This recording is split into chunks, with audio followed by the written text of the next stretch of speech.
Mais l'internet ngana maman. L'internet ngana za papa. Na yebi internet parce que internet de quoi ça rabattre belé. On aussi mamoutou internet. Non maman internet. Et puis internet dans ma télévision localité. C'est la télévision la plus puissante na dernier temps to ça na ngo yamon. Oh na yoki. Era benginga vie. Omani mutu na yo. Vie. Omani atumbale. Vie. Omani atumanga na koyoka te na obeta mesi. Effectivement, era yaki awa na lela ndi monsieur na bango batumi mboka. Tango batumi mboka, abeti ba droit de réponse na ye. Esili ngai na bengi Denis Lesi. Nabi président. Tango nini kosilisa guerre oyo. Bato to luka na bango guerre, papa. Nga na moni ba image. Doléance ezaka mikolo nyonso na mikolo nyonso sokota.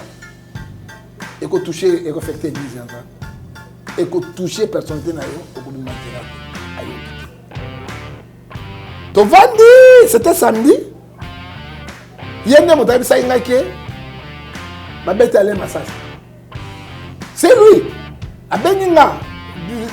Zaki nani abenga chargé de l'église. Et akende kuna basolo na eba abi Alexis abi alobi na nabi prophète. Yo to ba nyoni ko le. Avec to kamani ni oza mutu na ta profession. Na ngamba pétage na ngai na ko betale masasi. Na ko tunda bato ba bomane ba sale mabe di ya quoi. Loba na l'air. Nazana problème na lente. Na ko sala ngo tete so ba pétage na biso to luka kimia. Ngai luka ale. Luka era. Osaki ne kisosa liboso na kutana na bango to solola na piste ya to solola to luka ngabi ezali bonne idée mais sibitement nayoka bakani de l'idée. Qui a fondé l'idée c'est nani? Et puis sibitement ngai na zoya. Na moni journaliste nongo. Ngefa. Dans la télévision, il y a l'aide de Bokani de Niles. Exode 20, verset 16. Tu ne porteras pas de faux témoignages avec ton prochain. Si on a Bokani de Niles, c'est la vérité côté de la vérité. Bakoye, Bakaka, monteur funda qui est magistrat terminé, avec un européen qui n'a pas fondé, avec un répondre. Mais ce n'est pas mon tenue. Bisson a l'endele, n'a de Niles, c'est un système. Kosolo la na bango en tant que pasteur prophète na pour la salaki yango hein na salaki yango. Mais moi je vous dis mes frères et sœurs Alain Dele azali innocent na dossier oyo ngefa kutukolo bata pona banana suka na yebite innocent ba journaliste bobimia wa ebele tango ezala keno papa na biso bandai ko sala baba ba makaba règlement de compte na yeba nani et puis avec des gens au peut-être ba na problème té ba soana té et lokoté ba la muta bandika ka bandiko finga bandiko attaquer bandiko loba. Où étiez-vous? Vous étiez sur place et les dossiers tozo lobela lobo. Bah c'est même chef. C'est que plus OK ko pesa ko pesa na kombo. Kombo IGF.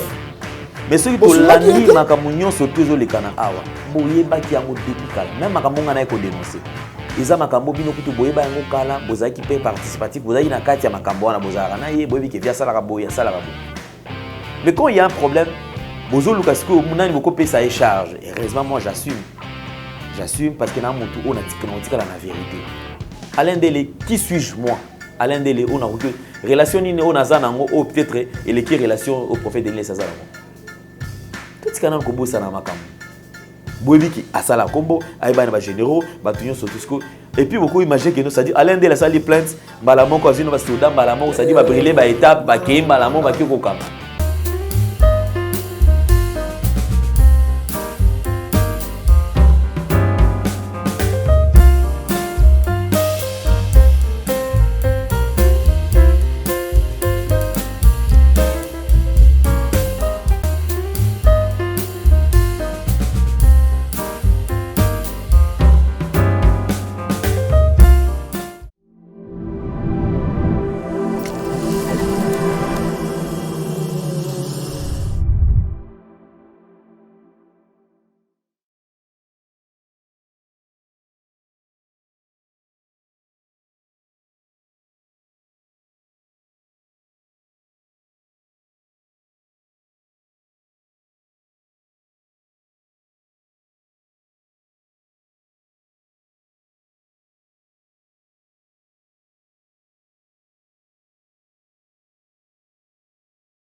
Réalité, votre magazine qui vous informe, qui vous forme, certainement avec un divertissement très très modéré. Bienvenue, mesdames et messieurs, vous qui nous suivez sur Nouvelle Tendance Télévision, culture d'excellence au rendez-vous.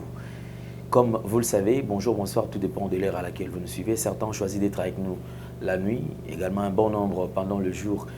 Encore une fois de plus, si vous n'êtes pas encore abonné, allez vous abonner rapidement et cela s'est fait gratuitement. Mesdames et messieurs, nous allons aborder le tout premier élément, c'est la fondation Ndélé au cœur de la nation, ainsi que l'orphelinat Famille du Cœur Christ Rédempteur, qui est dirigé par Maman Marie M5 depuis Liège, ainsi que votre humble serviteur Alain Ndélé. À travers cette opération, pensez à ces démunis, ces enfants de la rue, ces orphelins, et certainement le Dieu des orphelins ne restera pas indifférent. Il y aura une mention spéciale de bénédiction pour nous. Suivons ces images et on se retrouve tout juste après.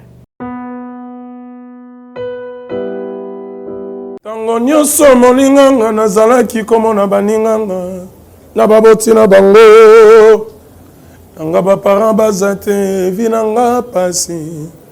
Est-ce que kokufela baboti eza lisumu? Kozanga baboti est-ce que eza lisumu? Voilà, naye kopesa bino message. L'orphelinat Christ Rédempteur et ana posa lisungi na bino. Tala musala munene ezosala pona bana. Tala musala munene ezosala pona bana oyo mokili etiki ebwaki. Mais nzamba atelemi na nzela orphelinat oyo pona ko encadrer bana oyo. Yaya lisungi na yo to ana ngoposa. Un euro no to ana ngoposa pona mwana moko. Tango mwana moko alie nzambe ya bitike oya permettre ete na nzela no mwana alia akobosa na ote. Voilà message ya l'orphelinat Christ Rédempteur. Tu as besoin de sungi na bino. Ba numéro za na se kota contact na biso assistance na yo et aux ali sungi pona bana. Que le Dieu des orphelins a bénir dia ma mtu nyoso ja ta likanisa ko sala quelque chose. Pe o sali yango zamba pambola bino. Voilà, nous sommes de retour. Nous allons aussi prendre les nouvelles des Toronto City. Pour vous qui avez besoin aujourd'hui d'avoir un terrain, n'hésitez surtout pas.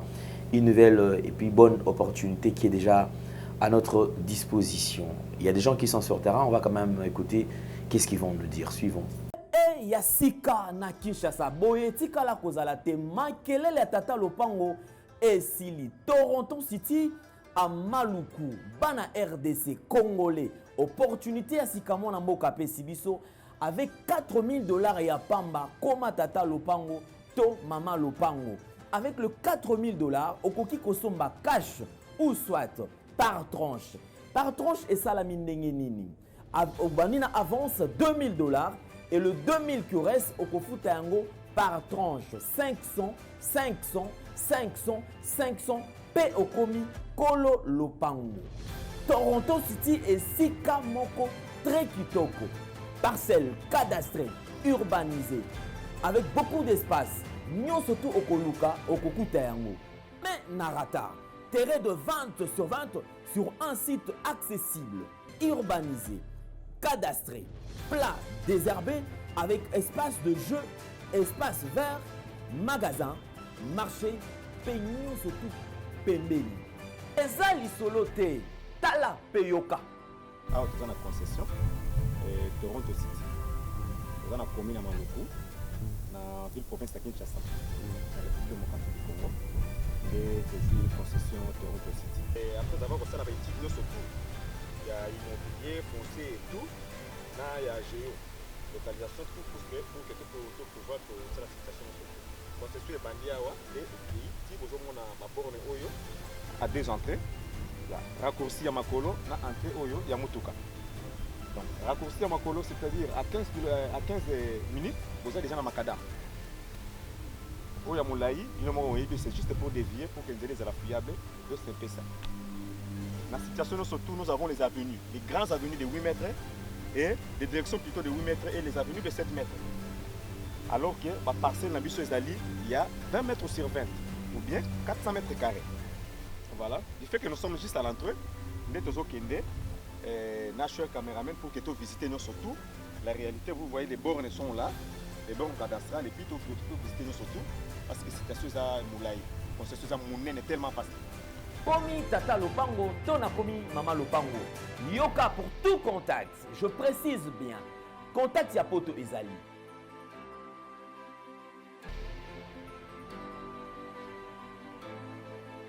Ya Kinshasa ezali.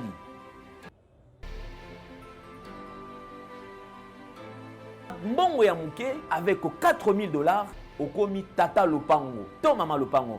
Makelele ya bayer bayo.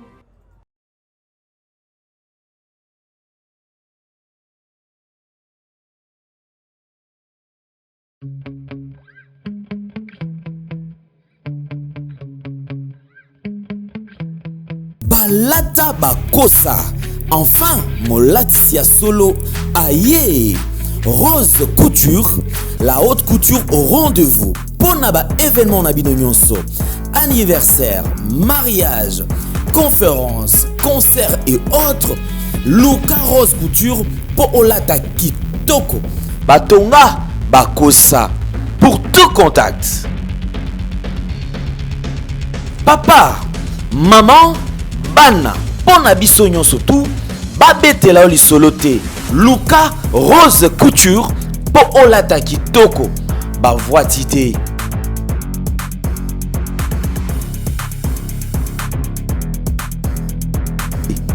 Tala na ngengi batonga bakosa ba voitité. Voilà, merci beaucoup mesdames et messieurs, vous qui nous suivez sur Nouvelle Tendance Télévision. Tout le plaisir est les nôtres, surtout continuez toujours à nous faire confiance.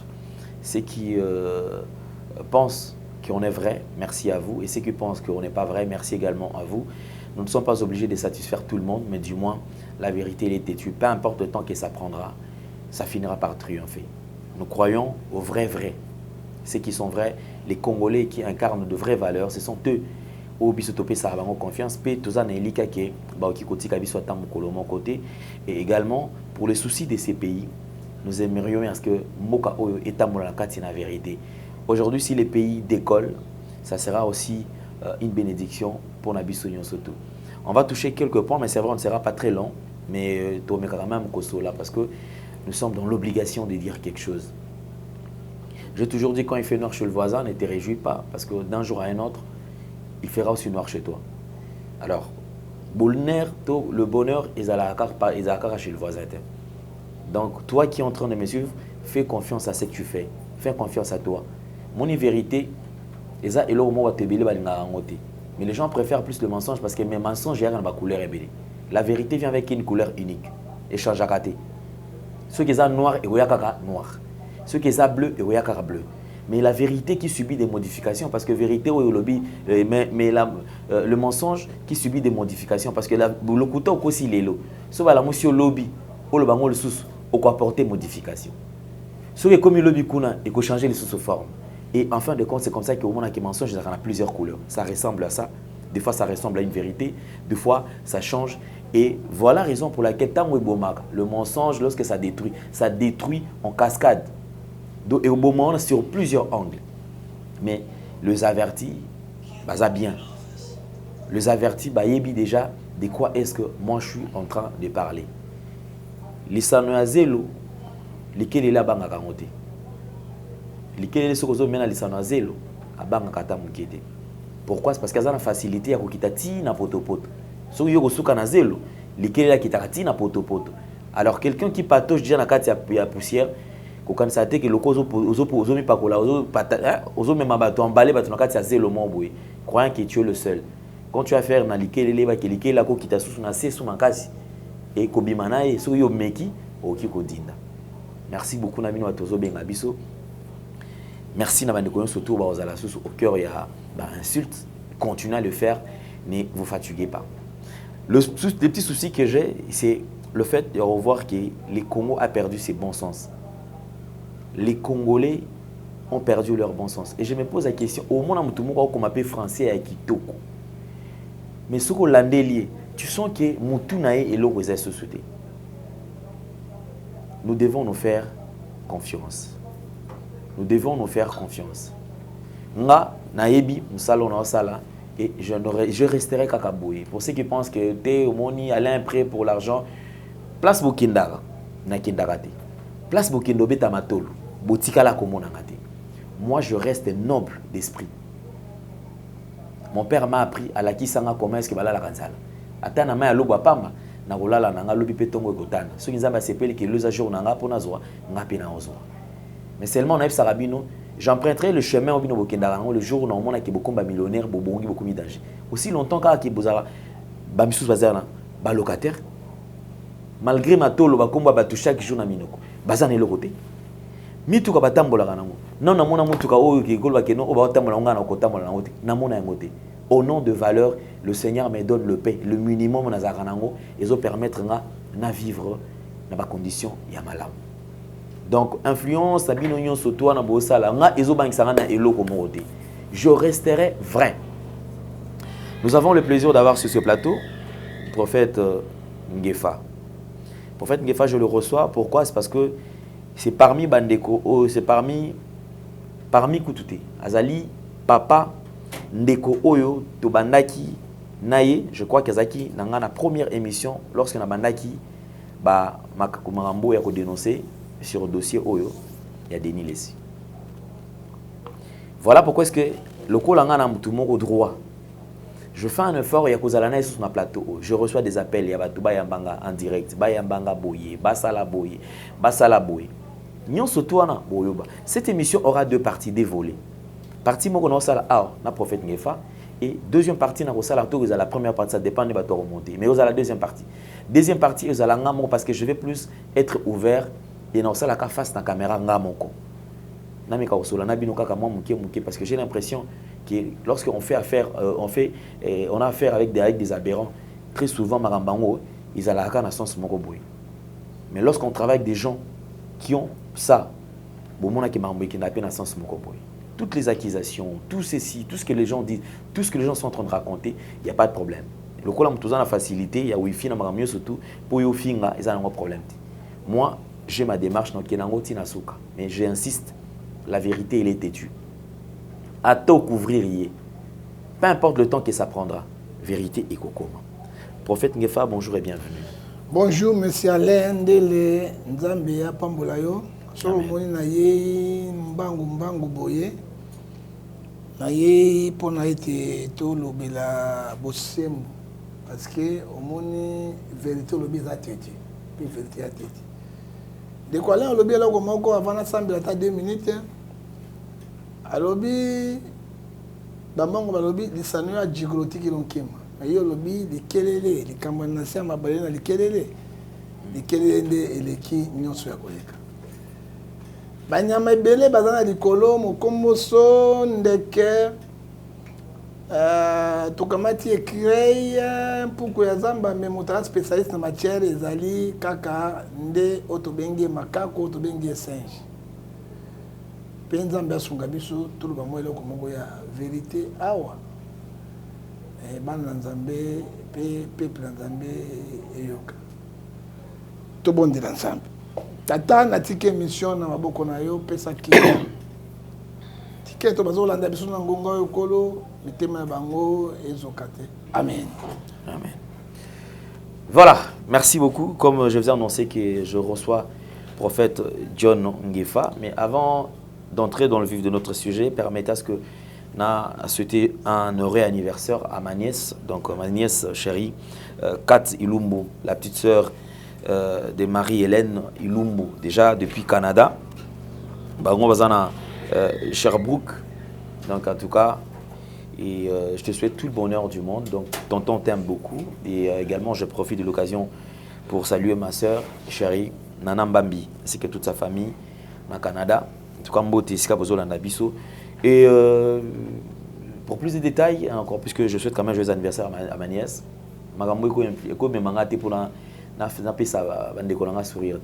alors, ma petite nièce, page rose.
Merci Jésus-Christ, l'abattoir d'amour.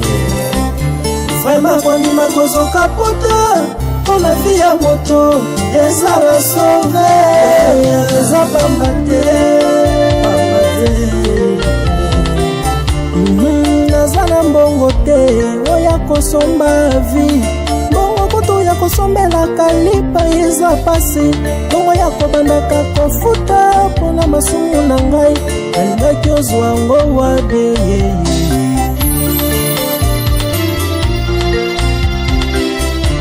Ngabezana mbongo te, oya kosomba vie.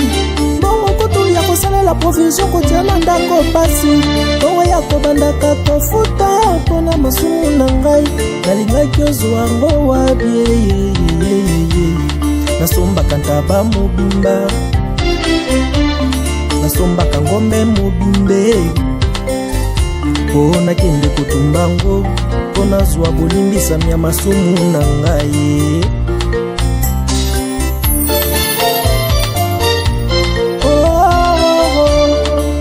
Pona masumu na ngai nda yo kufaki, pona zwa bolimbisami nda yo kufaki. Merci pour la bonne au soleil. Voilà, merci beaucoup également. Nous profitons de l'occasion, comme j'ai toujours dit, joyeux anniversaire à vous qui fêtez vos anniversaires. Nous profitons de l'occasion également pour souhaiter un heureux anniversaire à Papa Zuma, Tumba Tumba. Et alors, je te souhaite tout le bonheur du monde. Zamba Bumbayo, Maramutus à la Kitoko, que tout se passe en rose. Donc, Bitumba, tout la charité, mais tout tenir toujours bon. Et on pense qu'on y arrivera. Merci beaucoup. Prophète Ngefa, n'habitez le lo sako yali. Te lo sako ezaka moko parce que les cambo pesi so passe mingi na motema. Oyo bazo zela ba yoka. Et puis DG Alain na ko biso siko na bureau na ngai na bona tana 40 chaînes. Oyo bazo zela ngai. Vérité tika la vérité. On peut savoir lo sako moko pour être tout content na makambo. Prophète Ngefa lo sako. Di sanola jikolotique lo kima.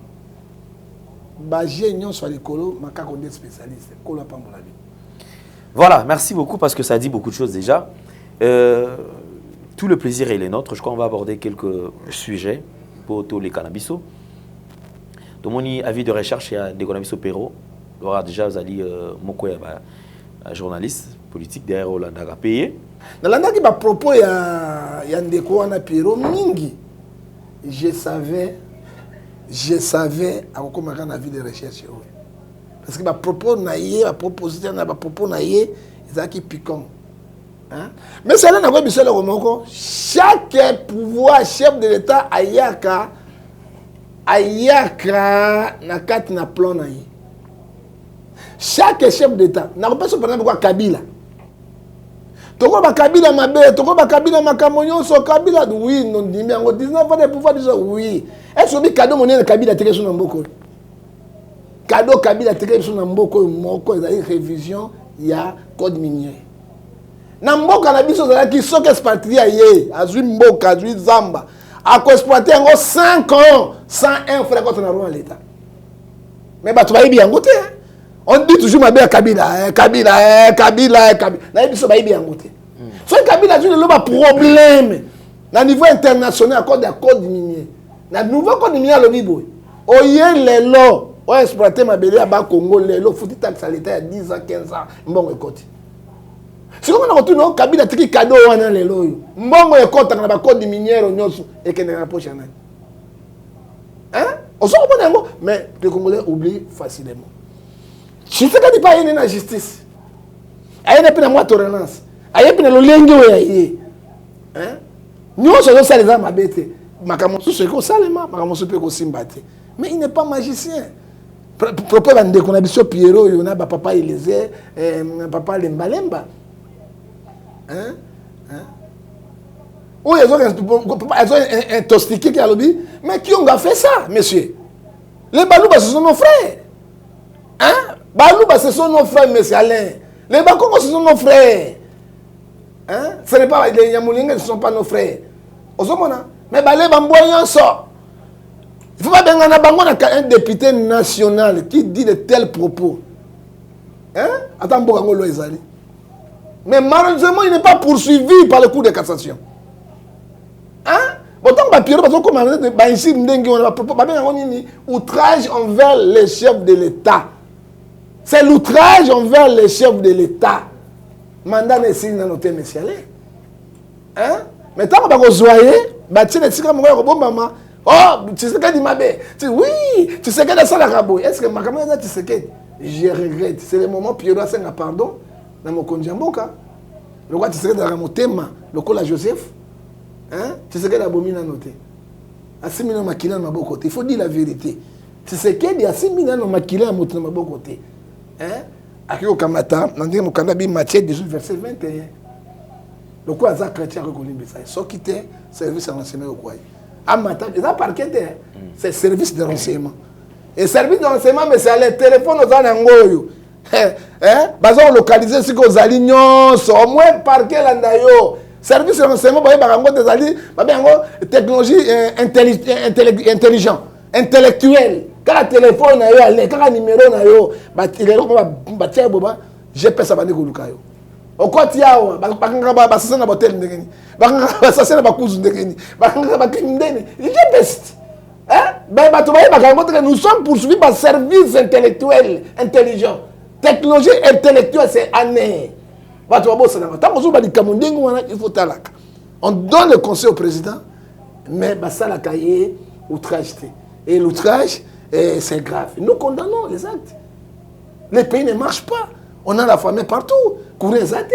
Mais ce n'est pas des fautes de chef d'État. Il y a Abimisi plan naïe. Abimisi bon. Il chef d'État, il y a un combat balabala boutou. Et comme ça, le matin, il a beaucoup à faire. Mais il faut faire façon en gros, parce que Bible les oeufs sabisoye bisomoko na Galates 6 verset 7 c'est que 5 lobby chacun portera sa propre charge ce que l'homme aura semé il moissonnera. Où est la faute? Très bonne chose. Merci beaucoup prophète Ngefa. Alors nous abordons le deuxième élément, Ezali très na makambo ezali kolekana lelo mikolo yo. Je pense tout à l'heure on a ébandé l'émission dans le ceux qui n'a bing sakayo c'est parce que j'ai beaucoup d'estime na considération pas na yo. Je me rappelle lorsque Nazala empoisonné, vous avez parmi bateau Bandai Kolandelanga, proposer ma piste de solution, tout le monde a oyo, tout le monde a maman pour traiter, voilà. Gloire à Dieu, Nzambe Asala, les autres sont vivants. Et ça, c'est un moment, je ne cesserai d'être reconnaissant dans ce sens-là. Mais ça laisse un cas d'entretien, tant on a eu quand vous avez poisonné, bateau le bébé, baise et tout cela. Quand je t'ai vu, j'ai pleuré. J'avais dit à Dieu, on ne doit pas perdre un grand journaliste de talent. Et poison à M. Alain, il a dit poison, mais attends en Zambie. Allez en Zambie. Dans l'Indélé, on a monité, comme c'est journaliste, c'est un cours biblique. Roger Bakazawa, on a un cours à Kouzou pour un soutien à combattant évangéliste. Il y a un moment où on a eu déjà à la procureur. Qu'est-ce que signifie procureur dans la magistrature? C'est lui qui cherche une infraction. Alain a même qui est tiré ma maman qui s'est beaucoup pour la sauver Alain. Té ma maman il y a une zone de vérité hein na bonne na ça tout mais na mona kindenga komaki ti pe eloko lobi était nzambe pe asala ki lelo azalibo. Ce sont les gens qui soutenir bango. So tu perdre bato ko ndengo e bozo luka boye e kozala malamu te. Ngai na Alain na ya pas na yo 50 chaînes ya ko ne pas na ngana bureau 50 chaînes les autres ngai. Hein? Mais dans le bique na kei, tout le bango likambo vérité pour bato baïba. To sukola maboko, lokola Pilate a sukola ki maboko ya Jésus. Abi moto na moni innocent, et là comment ça a été. Dans un moyen te ko bomaye. Akufa kuruse, boya na mai ba sukola ki am. Les autres ça na Nzambe apambola. Merci beaucoup prophète Ngefa, je pense que aux appels moko la na émission, ba tupé apoto batine la émission en retour pour me camper ko tala balobi boy. Depuis dossier Oyo et Bandaki, Nazaki na on a plateau. Lecture ni osali na kolandani makamyo so dengi Bandaki na ti place au tozalelo. Mais c'est là na koloba vérité, rien que la vérité.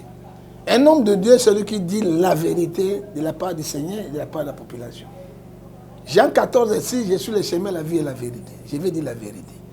Dossier autant que Bandaki, na Bandaki na yo. Na bengaki évêque président dans la confession moko. Na moni dossier moko ebimi awa. On a bien ngote ba des enfants mais tout cela. to bandi dossier ngapi nazaki surpris pour nakutaka biloko epai na yo et chaque temps nazomona biloko nazobenga ye tozosolo nga natosala émission mais nako défendre mama Tina oyo azali évêque lokola ngai mama Tina oyo azali femme légitime oyo nga nazodéfendre ye topesaki baconseil topesi baconseil oyo ekoki kosalema bato balobi oyo bakoki koloba jusqu'à Denis Lessi akendaki par Frank Stemay aye kondima officiellement que na balaki deuxième femme pe na bali parce que j'avais un problème avec ma femme mais nabi okondima na problème na femme non ndeli Matthieu 19 verset 5 elobi nini Matthieu 19 verset 9 elobi nini eh bien ma raison na nabi tango bali deuxième femme biso basai na nzambe biso ba chrétien toka mwasi bo moko bali bo tozali ba polygame tozali ba musulman te sika oyo tokosuka wapi il a répondu chez Frank Stemay moko akokende moko akotikala nani akokende akotikala déjà kosali comme misala de sala nzambe eza na valeur te soki boto ba musulman imam akoba na 10 basi 20 basi mais ali na bango ndenge bo soki asombi pantalon bango tu ndenge bo lipapa ndenge moko soki asali justice ezali péché yango nzambe aboyaki biloko tolobi nakoyebisaka baspectateur bayokaka nango tolobi ti ndenge tokendeki ekomaki yo obeti ye apesi droit de réponse ça dit quoi bajournaliste basungi Denis Lessi te bajournaliste oyebi eloko ngo monsieur Alain il faut oyeba eloko yo koka bazoluka base na bango c'est que les gens oublient ce sont les commerçants journalistes ezali commerçants soki asali biloko na batélévision ebele te na bayoutube te moye bafuta bango mbongo ezali yango bakoba n'importe comment il faut comprendre yango mais vérité baluki koloba vérité te il reçoit beaucoup de gens nana apesaki etoli tovandi ntango yo ndimi yango tocontinue papa liboso ngai moko nabengi Alain nabi Alain Lembisa nabengi Era depuis Porto na Suisse viens na Zoya Lembisa j'ai parlé avec Era ba ligne rouge nyonso au traversé te Alain azali na ye journaliste akosala makambo na ye mais ayebi nini akogere soki bino otusi ba ligne rouge te nabengi Denis Lessi nabengi yo nabi ba ligne rouge komeka kotraverse yango te parce que ba missile ba bombe B52 ezali ya grave oyo okokoka yango te oyoki papa na yoki deuxième émission bajournaliste ya abanotumba Era abanotumba telendeli azotumba mimengai nalobi est-ce que tato azangi sagesse toni ose 4-6 naluki pe na obalobi na kati ya proverbe 10 verset 12 la haine est le querelle, l'amour couvre toutes les fautes. Na bengeli abenga su ngabi oh de loban Alain loban Era ezalinde donc azo joue na politique mo Marseille politique mo Marseille o biloko kala na beta na bi mais yo to beta na Jérémie ati o beta na moto songo ala na rete mais papa yo kate yo za moto na nzambe o tala Alain yo ka omoni Era pasteur te omoni Alain a même évangéliste te Alain est un évangéliste, un pasteur, un journaliste, pas un star. Je suis en États-Unis d'Amérique, il y a des journalistes qui ont touché 3 millions de dollars par mois. J'ai dit bien 3 millions de dollars. Quand même un chef de l'État. Pas un journaliste. Même en Europe, on va 100 000 dollars pour un journaliste. Ça l'air à président français combien 36 000 euros 36 000 euros. On sait comment il faut faire beaucoup d'attention. Et donc, on y a un bête Alain. Alors que facilement parce que terre kabatute a pe na tina te ato be aller asuba kana mbeto la masanga aller kuta na tina nangote mais siko soki ye abeti yo keke loko moko e ko déstabiliser na Era bande ko na ngai boka likambo oyo je dis la vérité et je reste la vérité ngana ko za moi reconnaissance muke parce que dans la confession moko na ye marqué ma divergence est différente. Yami balé, n'a pas reconnaissant parce qu'il y a la télévision. Mais l'internet n'a pas maman. na internet nga naza papa na yebi internet parce que internet ko saka bato ebele okosimba mutu na internet ndenge mon internet et puis internet dans la télévision localité c'est la télévision le plus puissant na dernier temps to zana yango ya monde oh na yoki era benginga vie omoni mutu na yo vie omoni atumbale vie omoni atumanga na koyoka te na kobeta misine effectivement era yaki awa na lena na mission na bango batumbi mboka tango batumbi mboka apesi ba droit de réponse na ye esili ngai na bengi Denis Lesi na bi président tango nini kosilisa guerre oyo bato toluka na bango guerre papa nga na moni ba image doléance ezaka mikolo nyonso na mikolo nyonso sokota ekotouche ekofecte église ya nzambe ekotouche personnalité na yo okobima nzela te ayoki te tovandi c'était samedi ye nde moto ayebisaki ngai ke babeti ale masasi c'est lui abengi nga ezalaki nani abenga ngo chargé de l'église akende kuna basololi na ye pa abi Alexis abi alobi na ngai na abi prophète yo tovai no mikolo ebele malgré tokabwandi mais oza mutu na ngai to ya confession moko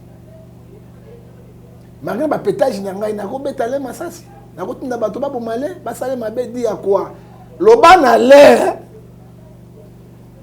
naza na problème na le te nakosala yango te ataso bapétage na biso toluka kimia ngai luka le luka era osaki nekisosa liboso nakutana na bango tosolola na piste ya tosolola toluka pungabi ezali bonne idée tona ba dossier belé ya Congo ba dossier belé zebele to tunaka sika moko te na bengi ale andimi na ye abi venga na problème te la vérité na bika vérité mais je n'ai pas de problème avec lui na bengi era abi oui to ba moto mais mutu na yo kakate olobi azonga na bité cette fois-ci et qu'on a cessé de faire ici il m'a appelé alabi na moi des jeep libanda bazo lukanga je te dis la vérité na moi des jeep mongo libanda bazo lukanga et pourtant quand même jour yena bisinga ba beta ale masasi na ko malin ya solo hein yo bani na nga mikolo ebele si omona nga satenga habité na yebi nde pétage na yebi kanai la repesa kate kanai esprit mabe on na yebi yango kuna la ta 100 millions pour ça to infranté de na yebi yango mais côté ko boma bato na yebi te mais ayo na nga bikambo ti wa na bino ale pezo ka moi ayebi eloko moko te hein nga bazo visiter kana ndako butu chasse na mbwana na moni na sa défense bazo visiter kana ndako ça je connais et si ngai belo ka de type libanda. Moi, je préfère Obimate. Na so omo tu vas te dire ba zingi pemeni wana. So ki pe bimite luka place yo bafundi yo okende ko se justifier parce que za ministre Nzambe pour batora ba kuona ndenge moko ya mistake to sukisi wana. Donc ko sukisa nini je dois faire la négociation avec Alendele et puis ngai na benga Alende il est là, je l'ai appelé ngai na benga si place. Moto na benga gete za era na ba so na pa lendele na robenga era pour na to diminuer yepe na bongisi makambo ezaki to kuta na biso so 4 na isika moko to se changer bon awa ko simba isute awa ko simba te mais ali azali naître il sait ce que a ko sala mais sibitement na yoka bakangi de Lesi qui a fourni de Lesi nani et puis sibitement ngai na zoya na moni journaliste moko ngefa dans la télévision, il y a l'aide de la Bokangi de Lesi. Exode 20, verset 16. Tu ne porteras pas de faux témoignages avec ton projet. Si tu Bokangi de Lesi, c'est la vérité côté la vérité. Bakoye bakaka, moto ya funda ki magistrat nini ak européen de qui nani afundi ak ne répondre. Mais ce n'est pas moto nyuso. Biso na lendele na de Lesi na système ya kosolo la na bango ngata pasteur prophète na pour na salaki yango hein na salaki yango mais moi je vous dis mes frères et sœurs Alendele azali innocent na dossier oyo ngefa kutu koloba te pona banana suka na yebite innocent et Alendele jamais afundi de Lesi akangisi de Lesi tango ba beta ki masasi akei pas l'état parce que babenga ngo nini porter plainte contre un contre inconnu parce que criminel bazali na Congo ebele même nga on a renforcé sécurité nga makasi hein la tient même ba mikiliste ba na kati siko ba koti ozomona esuki wana hein mais totika biloba loba pour vérité nyonso ekobima et nga na ko bisabino ete Denis Lesse azaki na mo accusation ebele partout abane ko samba déjà bato bato ko bate azoka njina parquet ko zonga okenda parquet ko zonga ayebi hein ayebi soki bino bozo eba ngote azali na ba ebele na accusation ebele vérité ko tika la vérité bo pakola bato bazali innocent na likambo ba yebi tinate et je jure devant Dieu ezala lendeli to suka na TVA ezala nga to suka na TVA nga to zo bima mokolo mona zonga awa patron na garde moni de kada moni keti mbale moko ba pointer musika moko ba pointer mususukuna batonga secrétaire bi vie déjà bellement ba côté biso ba zingi biso et fait dans un qui belé na bato ba mettre na ba ni bazala ki pe belé na kati et je demande aussi au gouvernement ba pesa biso ba soudan ta mona bango faut que biso ba soudan ta mona bango ba police ta mona bango hein alors ko bazala ki belé ba toucher ki toleki bango waouh toleki ça dit quoi tous appels de sécurité totale et je vous informe aujourd'hui que ba betaki déjà les massas na mutuka na yi ba ngai ba assassiné azozonga ndako et puis c'était 21 ils avaient mis 0 et 23 c'était 21 oh bah tout bazo les cas alors na dossier wana toyebi et l'autre côté vérité zali boy vérité écoutez kaka nini vérité Denis Lesse na boko ba assassinité azana maboko ya ba criminalité azana maboko ya l'état le quoi azana maboko ya l'état koloba kaka pourquoi ba bengi ba condamné pe na noté il n'est pas condamné batine pe na makala te il n'est pas condamné toyoka vérité mais biso bino ba journaliste so bozo luka bes na no botika biloko wana hein kofinga qu'est-ce qu'elle a fait na moni na misu na ngana biloni ya mafinga ale asali nini vérité ne kotika la vérité te siko ta ko biso ba baninga musu ba vérité hein tango bi ba vérité no ba pasteur musu et ça ba pasteur même les politiciens vérité ko lo ba musu te mais toi il a été article 26 de la Constitution liberté d'expression ils allaient garantis par la loi congolaise c'est ça que je veux dire. Merci beaucoup prophète Ngefa. Je crois quand même que un passage en clair au Tonga qui opé sa point de vue parce que Marambango des années les colos vous a très attendu bah toi benga bengayo des part et d'autres oya alors ils ont quand même temps spécial tout sur la paix au mec opé ça lumière na makamo parce que bandeko ya corporation ya biso ya presse j'ai toujours dit tout simplement que moni te ba ko sunga bato lorsque quelqu'un insulte bino bozala kawana. Et d'ailleurs, bino ni bola pesa wa piste c'était même eboy kende na eboy tala kutu boy avec ba diffamation boko pesa élément to invité information mo oza na preuve na ngote information créée par yo moko mais au manipuler invité pour lui dire que koloba boy ko sala boy et créer le buzz. Le buzz en soi est mabete mais congolais utilisation abusive de isa et les cas quand il y a un problème et comme il problème boy on a beaucoup de kasiko bato ba faible d'esprit pour beaucoup c'est la bango je me pose la question ba journaliste bobimia wa ebele tango ezala keno papa na biso bandai ko sala ba makaba règlement de compte na yeba nani et puis avec des gens peut-être ba na problème te ba soana te et l'autre côté bala mo muta bandika ka bandiko finga bandiko attaquer bandiko loba. Où étiez-vous? Vous étiez sur place et les dossiers tozo lobela lobo bah tiens même IGF c'est que plus grave OK c'est na combo IGF.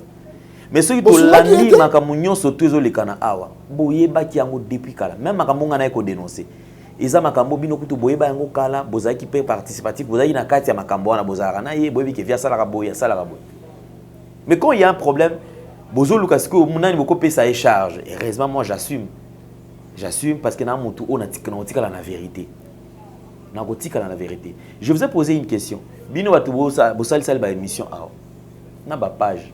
Ça va, ils ont regret. Ils ont regret. Au moins, tout ça, on a belle critique à Zokoma.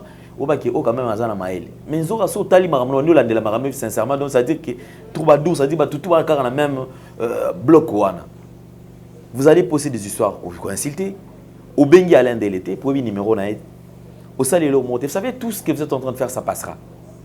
makambo tout monde bossa la papa joana ba kokoma comment ça va passer. Si vous avez moi si vous avez mère d'une famille et comment notamment au lembana yo au tika. Autre temps, autre mœurs. Je vais vous dire une chose. Et le Congolais bossa na moi mingi mingi. Viens moutezara na saison. Viens moutezara na saison. Tout ce que vous faites aujourd'hui, ils parce que bossa la monique bino. Il y a un temps, beaucoup kokasu ko sala yangote. Moi je suis journaliste, attends à 75 ans, na aussi ma micro, na oloba. Donc tout ce que vous faites, moi ça besoin intimider ngate, ils ont bangi ça on appelle nelo comme côté. Vous avez parlé, n'avez que bino boyebi quand même, moi maël kolekanga. Aucun, je ne dirais pas bien attaque ou journaliste. Aucun chroniqueur n'a bino sonné bossal babilo na bino nyon sotoana. Aucun chroniqueur n'a pu kobimi sa plainte. On a apporté des niles mutumo tabimicide. C'est ça. Mais vous êtes là et puis un journaliste, soit disant journaliste, ceux qui nani baba chroniqueur. On ça la démenti dans dossier oyo maîtriser. Un dossier que tu ne maîtrises pas, un dossier que tu ne connais pas, mais aux amours teleboso ba que non, ngana sali démenti. Comment yo ça la démenti dans nos nini? On ça la démenti nini parce que nous aux habilités té, y a ça la démenti wana. Hein? C'est compliqué ça, c'est compliqué. Mais de toute façon, vous trompez ça la msala nekana salaka. Au monde va biloko bo créer tout le baloba parce que nida boy et au pesa biso buzz. J'avais répondu à Ndekomoko boy. Ngana ya mbaka deni les cité. Nakufa. Nini obino ozana ngonga na obakeno na zana mote. Tout ce qu'il des fois que voler la face hein. Biso na bino to sala msala moko. To ka bonaka na place ba valeur. Ba valeur nezo kabola biso. Ngana osala msala nanga, je préfère na tia ba valeur liboso. Batumsusu et si les dossiers na dossier na aborda ba dossier na aborda kango kimia nyonso tout avec beaucoup de modération. Batozo ba mangamba dossier Kofi, Kofi. Est-ce que bon mon a déjà l'émission? Na vu, na confirmé, j'affirme que moi na oza moi na Kofi le midi. Ta on a mbaka ndeko banabo. Boyokanga na lobango. Et bandeko batala émission dossier ba ko comprendre que j'avais coincé le garçon. Parce qu'il n'a pas de quoi qui ça aime ne mboka na biso pour comme moi na mutu. Il faut nini oza na ba document nini. Dans le bel jugement supplétif, dans le bel belé tous sur toi na ba acte de naissance tout ça. Mais tout le quoi là ba toi la borné na esprit. Esprit est tellement faible que connaissance balinga connaissance balingi koye kolaté. Ils ont préféré kolata ka place on a té Alain Delene mutaloba. Je quitte ces dossiers. Yande koana. Nazoka deux dossiers. Dans un dossier ndeko na biso Dorcas Kaja. Lorsque je vous ai appris que ndeko Dorcas Kaja a bali c'est 3 fois 4 fois. N'est-ce pas dans zone la bino na ba preuve ah. Bobandol banini té méchanceté et kosimba té mais aujourd'hui je crois na bimananga tête haute. Pourquoi? Parce que ndeko Dorcas Kaja azonga Congo. Famille et fanda bazwa mbongo ya batu. Ya libala bakenda kozongisa. En bonne et due forme. Est-ce que le na beta sous ma solo na bango? Puisque si je continue comme acharnement, oh naza na problème na yete. Na soukeli na nga wana. La même chose dans Makambol il y avait Denis Les Aro. Je crois que l'émission à Souka. Je ne jouais qu'avec ces mots. Tout ce qu'il disait, c'est ce que moi j'étais en train d'analyser. Et après, on a passé sur le contraire. On a mis vérité sur ce qu'il disait. Mais dans qui est dans place, les prophètes je ne disais plus rien. Ni photo, ni. Mais je vous avais promis. Na vidéo, surtout. Parce que je suis en possession de tout ça. Mais na komi kota la kaka. Évolution. Mais loko la bande konabiso bapandi sango oyo bazo sunga viete ah vie soko tiki boye sopio vie ya kaka tobeta vie ya tobeta bazo pousser malem vers le trou vers le trou. Et aujourd'hui et comme todie melasiko Alain, je vais vous rappeler une chose. Dans plusieurs émissions sur Zolanda prophète Denis Lessé, n'est-ce pas qu'il a toujours dit qu'il a des relations? Alain Dele, qui suis-je moi? Alain Dele, on a aucune relation on a zanango ou peut-être il est qui relation au prophète Denis Lessé zanango. Tout ce qu'on a comme ça na makamu. Boyebi qui asala combo, aïba na généraux, batunyo sur tout ce que et puis beaucoup imaginer que nous ça dit Alain Dele ça dit plainte, balamon ko azino ba soudan balamon ça dit ba brûler ba étape ba keim balamon ba kyoko kam. Nano beaucoup lité beaucoup là. La vérité est têtue, mais vérité, peu importe le temps que ça prendra. Et Kobi Manango. Merci beaucoup, prophète Ngefan. Je pense que nous avons libéré. Alors, un tout dernier message à Batutu Bazuli Bakwa Olandabiso. Bon, message à Souka Batoba Olandabiso. Ezali kaka alende to tambolaka to na makambe belé banguna bazé belé. To vanda kinya justice ça musala. Ezala ngai, ezala yo, ezala bato bazo finga bazo loba. Mais tant que vérité ko bima ba koloba. Hein? Ba osenga pe pardon parce que ba osenga pe pardon te ko bima ndenge ni. Et puis place nyon so ba ko tia Denis laisser ngai na kokoma. D'accord, parce que tu as des gens dans la négociation. Et puis, Bandego, allez à l'objet de la conversation. Là, on a dit parce que, et là, on a le bagarre, et là, on a dit le bagarre, parce que la vérité, parce que tant on a péqué ça qui à l'endele, à l'endele, on a joué comme un mot, oyo, on a pèse, et puis à Vandaki. Et puis, quand moi j'ai dit à l'endele, moi, je suis un homme de Dieu, je suis représentant légal, Nazali évêque, on a droit à Koyokanga. Et Alain Dele a besoin. Il y a même era, peut-être maîtriser era ayoki. Ça dit quoi? Oyebi, Ecclésiaste chapitre 3, verset 1 à 4, chaque chose à son temps. Totika, justice c'est ça, musala na ye. Totika makambo, makambo. Si vous avez un lobby, c'est qu'à Oyuka. N'a pas de loko moko. Ba bête Alain Dele massage. Ba filet, ba bomai. Mais délai, ça benginga lobby na ko bomalen Dele te. Oui, parce que tu as dit que tu as dit que tu as dit que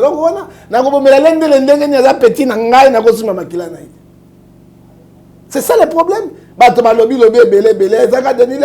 Et nulle part dans la vidéo, on a Alain Dele dans le lobby que non,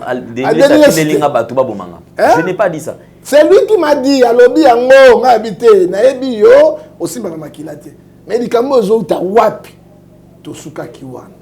Et là on a un spectateur Ti kanano justice ça musala na ye vérité ekobima vérité za kwa mbumalisa ngozo tshena mabele otiama ite ekobima 2-3 jours oyo okoyoka nani bazo reprocher Denis na likambo nani nana saki likambo ndenge justice akosa mais bola tsabatu mama kambo ma libabe oyo batu balata nous ne sommes pas là et puis tozali on a été pour na ko sepela mawa moninga hein.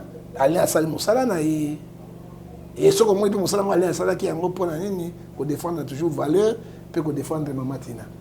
Oh et biso ça qui parce que pour défendre Mamatina. Alors so Mamatina kana dibala wana baza ba ibine ba yokana. Oh ya biso na kati nini et biloko nyonso aller atikaki yango azali ko répondre kaka malobo azoloba et puis Alain bosana no cours d'anthropologie bino ba journaliste. Bosunaka ba invité te.